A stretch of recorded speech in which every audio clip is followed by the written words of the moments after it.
अस्सलाम वालेकुम। आप देख रहे हैं YouTube channel cricket with smile.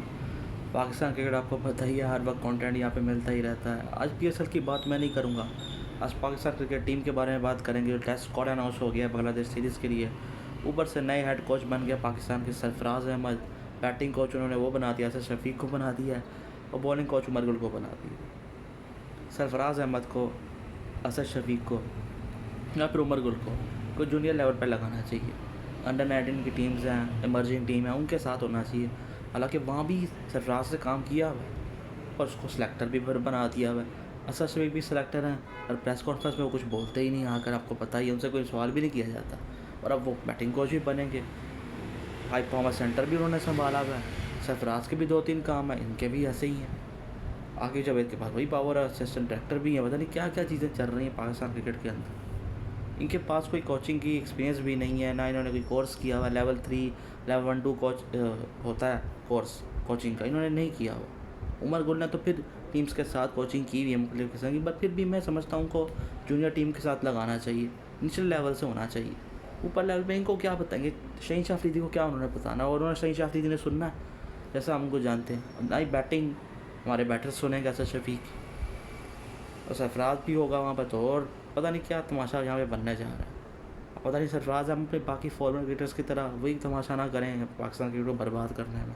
उनके साथ ज़रूर हुआ, तब उनको निकाला गया एज अ कैप्टन, जब बहुत अच्छा वो कर रहे थे, और अब बीच में इग्नोर भी कर दिया गया था। फिर उनकी थोड़ी बहुत वापसी हुई टेस्ट क्रिकेट के अंदर, फिर उनको उम्र ज़्यादा हो चुकी थी, फिर ड्रॉप कर दिया। फिर ये मोहसिन नकवी आए, तो हर चीज़ों में चेंजेस करने के बाद कभी किसी को ले आते थे, कभी किसी को कोच लाते थे, कभी किसी को निकाला, कभी किसी को पावर दे दी, फिर शावर ले ली, पता नहीं क्या क्या करने के बाद अब उनका ट्रस्ट इस वक्त सरफराज ऊपर बन चुका हुआ है। काफ़ी चीज़ें उनको पकड़ा दी गई एकदम से, कॉन्फ्लिक्ट ऑफ इंटरेस्ट भी आ जाता है और चीज़ें ख़राब भी नज़र आती है, और फेवरेटिज्म भी नज़र आता है। जो स्क्वाड अनाउंस हुआ है आज बांग्लादेश सीरीज़ के लिए, काजी कोरी फिर आपको नज़र आ रहे हैं वहाँ पर। रोहित नज़ीर किधर चले गए, पिछले टेस्ट सीरीज़ में बहुत है। हसीबुल्ला किधर चले गए, सवाल है बहुत बड़े। काजी कोरी को मौका मिला, कोई मैं ये नहीं कहता बहुत बुरा है। टेस्ट जो होता है उस लिहाज से तो अच्छा है, बाकी उसको पहले ओडीआई में डाला, T20 में डाला, उस फॉर्मेट का वो खिलाड़ी नहीं है, और टेस्ट फॉर्मेट का ही बनता है। पर हमने कोई रिजवान का कोई सही तरह बैकअप भी तैयार नहीं करना। हर वक्त कोचिंग हर वक्त हम विकेट कीपर चेंज करके डालते रहते हैं उसके बैकअप के तौर पर, कोई तैयारी नहीं करते, कोई कंपटीशन ही नहीं बनाते उसका। उतना उसकी कोई परफॉर्मेंस रह गई हुई है। पीएसएल में भी आप देख रहे हो ना, इंटरनेशनल में कुछ कर पा रहा है, वो भी डाउन हो चुका है पूरी तरह से। बस उसको समझ को भी नहीं लगता, वो अपनी गलती एहसास करे, बेहतरी की तरफ जाए, नहीं कुछ भी नहीं देखने को मिलता वहाँ पर। तो यहाँ पे हमने गाजी कोरी को डाल दिया, पता नहीं खिलाएंगे नहीं खिलाएंगे। 2 मैच की सीरीज़ है बांग्लादेश के साथ। शान मसूदी कैप्टन है हमारे, सबसे सही कोई बंदा नज़र आ रहा है स्क्वाड के अंदर, तो अजान अवैस नज़र आ रहा है, उसको बिल्कुल सही मौका दिया गया। अमाद भट्ट को मौका मिल गया फाइनली, इतने साल से डोमेस्टिक में अच्छा करने के बाद फाइनली अब जाके वो 30 साल का हुआ है। हालांकि पहले भी उसने पाकिस्तान की तरफ से किसी और फॉर्मेट में खेला हुआ, और फिर उसको इग्नोर कर दिया गया था।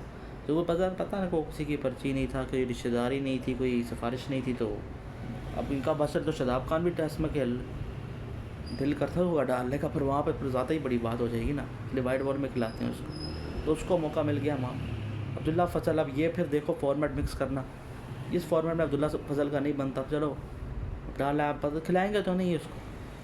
कामरान गुलाम नज़र नहीं आता स्क्वाड के अंदर, उसका क्या कसूर है, पहले ओडीआई से फ़ारिग किया, टेस्ट से भी फ़ारिग कर दिया, उसने तो कुछ गलत किया ही नहीं। ऊपर से बॉलिंग में मीर हमज़ा को फ़ारिग कर दिया। ठीक है, अब वाली बात चीज़ें नहीं अभी BSL में नज़र आ रही, मगर फिर भी शहीन शाह अफरीदी से तो बेहतर है वो। ऊपर से हमारी फास्ट बॉलिंग अब देखें, उसकी मोहम्मद अब्बास की वापसी हो रही है, खुरम शहजाद मौजूद है, अमाद भट्ट होंगे, शहीन शाह अफरीदी होंगे, हसन अली यहाँ भी फिर से वापस आ चुके हैं, पता नहीं क्या हो रहा है। इनकी कोई इतनी खास बेस तो है नहीं, शुरू में अगर तंग किया अच्छी लाइन और लेंथ पे तो कर दिया, उसके बाद तो मार पड़ेगी। कोई पेस वाला बॉलर तो है नहीं हमारे। तो हारिस साहब जो हैं वो तो टेस्ट क्रिकेट खेलना नहीं चाहते, उनका गोल भी नहीं है, बस वो प्रेस कॉन्फ्रेंस में आके बातें करते हैं कि अच्छे बुरे का साथ नहीं देते, हमारी नंबर 1 टीम है, हमारे नंबर 1 बॉलिंग अटैक है, हकीकत कुछ और ही होती है। तो शहीन शाह अफरीदी को भी देख लो क्या उसने बेहतरी दिखाई, कितने वो फर्स्ट क्लास खेलता, कुछ भी नहीं खेलता, कोई स्पीड वैसे ही नहीं रह गई हुई, बस पीछे इसका पीछे भी लोग बैठे हुए हैं, कोई फैंगलर बैठा हुआ है। हालांकि 400 इंटरनेशनल विकेट्स होने जा रही हैं उसकी, अभी 10 साल नहीं हुए वैसे इंटरनेशनल क्रिकेट के अंदर, पर देख लो हाल क्या हुआ पड़ा। इन सब के स्टैट बड़े अच्छे नज़र आते हैं, हकीकत कुछ और होती है। इमामुल हक फिर से नज़र आ रहे हैं स्क्वाड के अंदर, बाबर आजम भी वहाँ पर मौजूद हैं। अगर ये ना होता तो बहुत बड़ा मसला शुरू हो जाना था, पर इनको लिए क्या होना। मगर सबसे अजीबोगरीब चीज़ मुझे नज़र आती है कि हमारा स्पिनर्स की तरफ से कोई विजन नज़र नहीं आ रहा है। फ्यूचर की तरफ से देख ही नहीं रहे। नुमान अली, साजिद खान ही मौजूद हैं। नुमान अली की गलती नहीं है कि उसे लेट मौका मिला, उसने जितना भी मौका मिला अच्छा किया, पर फ्यूचर की तरफ भी तो देखो। अबरार भी नहीं रखा स्क्वाड के अंदर, जो पहले होता था उसको भी निकाल दिया। ना ये फैसला अकरम को डालते हैं, ना सुफियान वकीम को ये डालते हैं। महरान मुमताज़ को भी एक बार डाला था, निकाल दिया। समझ के बाहर है। फ्यूचर की तरफ भी देखो, इनके साथ एक और स्पिनर डालते। बांग्लादेश में सीरीज़ है, एक स्पिनर और होना चाहिए था। हो सकता है वो फास्ट बॉलिंग कंडीशन बना ले, क्योंकि लग तो यही सुनने में आ रहा है, पर कोई पता नहीं। हमारे फास्ट बॉलर्स का तो हम नहीं कर सकते भरोसा। स्पिनर भी कोई एक और अच्छा होना चाहिए था ना। सवाए आसान बहस के मुझे कोई मज़ा नहीं आ रहा स्क्वाड को देख कर। तो बड़ा अजीबो गरीब किस्म का कंटेंट आज निकाला है। हर दिन इनका कुछ ना कुछ होता है। स्क्वाड में हर वक्त कुछ देंगे बोलने के लिए, कभी तो कोई परफेक्ट स्क्वाड अनाउंस किया करो जहाँ कुछ बोलने के लिए हमारे पास ना हो। बिल्कुल मेरिट पे हो, कोई फेवरेटिज्म ना नज़र आ रही हो, कोई सिफारिश पर्ची नज़र ना आ रही हो। हर बार इनका ये तमाशा, हर बार का ये इसी चीज़ों में फट के फंसे रहते हैं। फिर अपने आप को नंबर 1 भी कहते हैं, पता नहीं लीग को भी नंबर 1 कहते हैं। उसका अलग लीग का मजाक बना पड़ा। उसको मैं कई बार बोल चुका हूँ, मैं बार बार उस लीग के बारे में डिस्कस नहीं करना चाहता। अजीबोगरीब बातें ही करते हैं। पता नहीं अब क्या बनेगा। कॉन्फ्लिक्ट ऑफ इंटरेस्ट भी है ऊपर से। अब कितनी देर तक कोच है सरफराज अहमद, कोई टर्न और नहीं, कुछ भी नहीं। ये स्क्वाड आया, कोई प्रेस कॉन्फ्रेंस भी नहीं हुई है।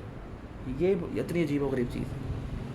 वहाँ पे प्रेस कॉन्फ्रेंस हो जाए, कोई सख्त सवाल हो जाए, उस पर भी अजीबोगरीब हालात बन जाते हैं। ऊपर से कभी कभी जर्नलिस्ट भी ऐसी सवाल अजीबोगरीब सवाल करेंगे। अब एक हवा ही बिगड़ा पड़ा है सारा कुछ। ये सब के सभी कसूरवार हैं, चाहे खेलने वाले हों, चाहे चलाने वाले हों, फॉर्मर्स हों, ये जर्नलिज्म वाले भी हों, चाहे हेटर्स हों, चाहे ये फैंकलर्स वाले हों, सब के सब ने बड़ा करके रखा, मजाक बना के रखा। मुझे तो स्क्वाड अच्छा लगा है। ऊपर से ये अपॉइंटमेंट्स भी मुझे खास नहीं लगी हैं। जूनियर लेवल पे लगाए, उस तरह नहीं होना चाहिए। बाकी देखते हैं पाकिस्तान क्या करती है। पहले तो ये PSL ख़त्म हुआ है ना क्राउड अला हुआ है ना कुछ है। अपनी तरफ से डिजिटल नंबर निकाले गए। इसी के साथ वीडियो करें लाइक, चैनल करें सब्सक्राइब। अल्लाह हाफ़िज़।